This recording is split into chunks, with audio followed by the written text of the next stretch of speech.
from the UNICEF team to visit these 2 days that we're here and for having this specific session, because this topic to me is particularly dear, and it is really something also that I see great potential for. So I'm glad to have a specific conversation on it here as well. I would pick apart that question perhaps in two elements. First one is around how we see foresight overall, because really what we do with young people is the same as what we're doing as an office as a whole, whereby we're taking stock of the situation today and really looking at it both, thinking to the past, what were the things going on backwards, but then also projecting to the future. And of course, you might think maybe UNICEF has that crystal ball, but we don't. So basically we have to paint scenarios and look at what are some of the likely outcomes. And then when you have the trajectory of, okay, if we keep doing this the same way, this is likely to be where we will be at a given moment in time. And then, analytics from the data that you're taking into consideration about what those trends are makes you paint a picture, so to speak.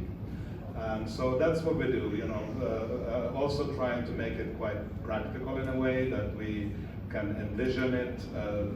We're hoping also in this version of the State of the Welsh Children that we're bringing together, not just hoping, we're planning to do personas so that you can actually touch and feel what a child in that day and age will look like, because we're projecting data to 2050 and looking at what the situation for the child is then. So that's the approach that we take. Now then, in terms of youth foresight, it's an extremely important question, because you cannot work on youth foresight without putting your skin into the game. And what I mean by that is that it's not an afterthought. It's not like, okay, today we realize that, okay, let's bring young people into this foresight exercise, but it's a really intentional strategy. And why is that? Well, for me, it is partly because young people will have, and children and young people will have, let's say, less obstacles to open their minds and to think about the future in ways that, us a little bit older people, we may not be able to open our minds. I've been saying in a couple of meetings over the last several days that perhaps, for someone my age, first we have to deconstruct all of those things that we know and that we have as barriers, and then we can take in something new. So definitely young people are a huge opportunity when it comes to that. But when I want to still elaborate before we move on, okay, what does that seriousness mean? We have a piece of research coming out in July which looks at meaningful youth engagement. What is it? And we have interviewed children and young people who have been in global platforms and what has been their experience. And they're very pleased when they get that exposure and they get the opportunity to learn and grow, because that's kind of the first phase. When you bring them on board, you have to provide support in order to bring them up to a certain level of, let's say, for lack of a better word, professionalism, or at least comfort, level of comfort with the whole topic of foresight, for instance. And so, that's a very intentional and important thing you need to do. And then accompany them through the journey, give them those opportunities to network, to be part of different fora and conversations, the decision-making processes. Really it's, so when you ask, is it the planning or is it a kind of anticipatory policy, I think it's all of those.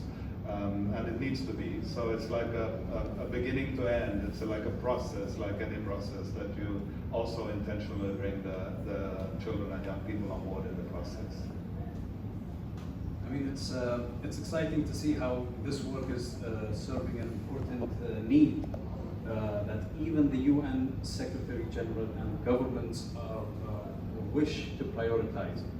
And if you could just share with us an overview of your work specifically at the UNICEF Innocenti and the initiatives that are focused on engaging youth through foresight. If you could just elaborate on that a bit more. So yeah, thank you for putting in the light of the Secretary General. Secretary General has emphasized both the importance of youth engagement, and he speaks to meaningful youth engagement as well, although we're now going to be giving him the answer as to what that actually means. So hopefully the whole UN system will make use of that. But also that we cannot afford not to use foresight in our work, and decision-making processes need to take that perspective. So for us, our approach has been that we have Youth Foresight Fellows. They're now on board for a 10-month period. We are now in our second cohort. Basically now what we're doing is that they are from local to global. So 15 of them working in 15 different countries, so they have engagement at the country level where they are. And then we bring them together also to be part of the global discourse and initiatives that we have within UNICEF Innocenti. Of course, there's like I said, in terms of meaningfulness, that there's a capacity building development to begin with. For instance, they have been introduced to the Global 50 from the Dubai Future Forum, giving them a perspective of what some of the partners do. They're also involved in some of our major products. So we have the Outlook for Children that we publish every year in time for the World Economic Forum. Now with these two cohorts, the first one already was part of that, and the new one also. And then the State of the World's Children, as I mentioned, the one that this year will focus on the future of childhood. So really engaging these young people, both at the local and global, and at the local level, working with our offices. UNICEF is a very global organization. We have presence in almost all the countries in the world, 190. However, some of those offices are multi-country, but basically the 15 working with the country level issues that the offices there also want to get their support to tackle. So this is the approach that we're taking.